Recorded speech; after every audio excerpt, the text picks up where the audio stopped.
This week's project is a viewer request from Brett Carl. Now I'm going to have Gary read Brett's email while I spin the wheel of prosperity to determine our budget.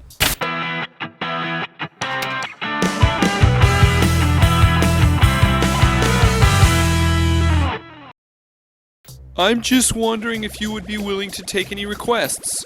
I need to know how to make sugar glass, but I'm more of a visual person. Feel like doing an episode on sugar glass creation? Thanks for the email, Brett. This is a great project. I've always been curious about sugar glass, so I'm excited about this build. We've got a $20 budget, so let's get to work. Now I'm here in my kitchen wearing this spiffy BFX brand apron because cooking sugar glass is not that different from baking a cake or cooking peanut brittle. The main difference here is when it's done, you're not going to want to eat it. It's mostly sugar, but it tastes like crap. Ingredients: cooking spray, corn syrup, sugar, cream of tartar. You're also going to need a measuring cup, a candy thermometer, an old pot like this one, and a big cookie sheet, which is going to act as our mold. We're going to go ahead and just mix all our ingredients right here in the pot. 2 cups of water, 3.5 cups of sugar, and a cup of corn syrup. Now our last ingredient is a 1/4 teaspoon of cream of tartar. I have no idea what this stuff is or what it does with our sugar glass, but I'm gonna put it in.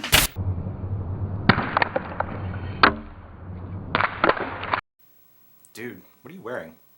It's armor. I made it myself over the weekend. Why?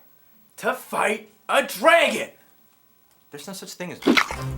Go! Back, you vile mythical beast!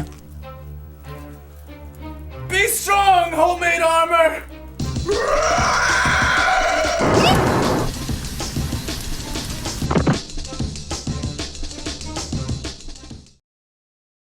Now that we've got all our ingredients in there, we're going to stir it often and bring it to a boil. Now bring your sugar glass mix to a boil slowly. If you heat it up too fast, it'll caramelize. As it heats up, it's going to go from a cloudy color to a clear one.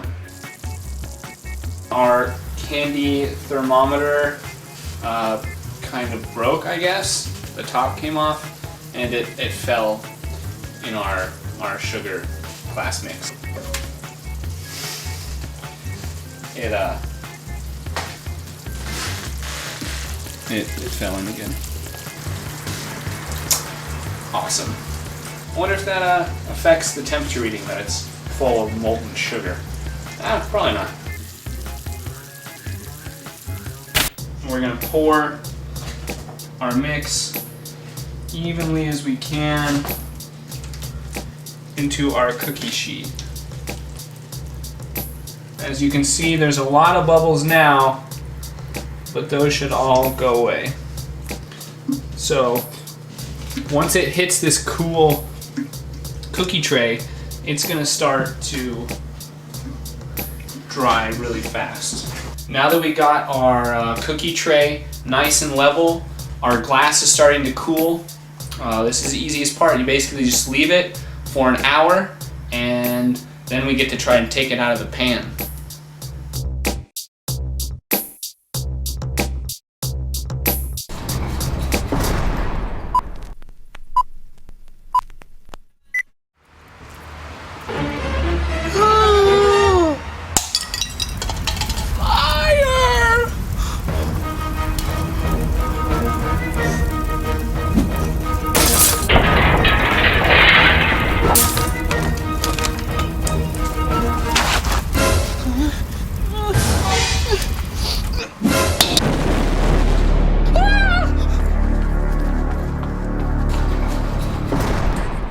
Now keep in mind that sugar glass can still be a little dangerous.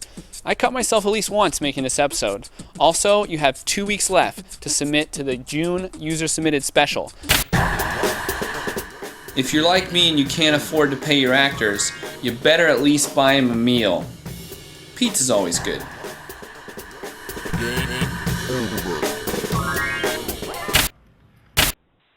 Hey, I'm Melissa and I'm from Florida. I saw your video on the how to make a human-sized sandwich, which is pretty good. And it said, like, leave a message about, like, your first video camera. And even though this wasn't technically mine, I remember when I was about, like, I don't know, 7, my brother would, like, take my mom's camera. And I honestly really don't know what it even was, but it was, like, bigger than me. And they would, like, make little, like, movies and stuff. And he had to be about, like, 12 or something. And I remember that sometimes he would have me film it, and sometimes I'd have to be, like, an actress. I don't know. It was just weird. But when I first heard that thing, like, what was your first video camera, I was like, oh, I've never had one. But, you know, it was pretty cool. You reminded me of those days.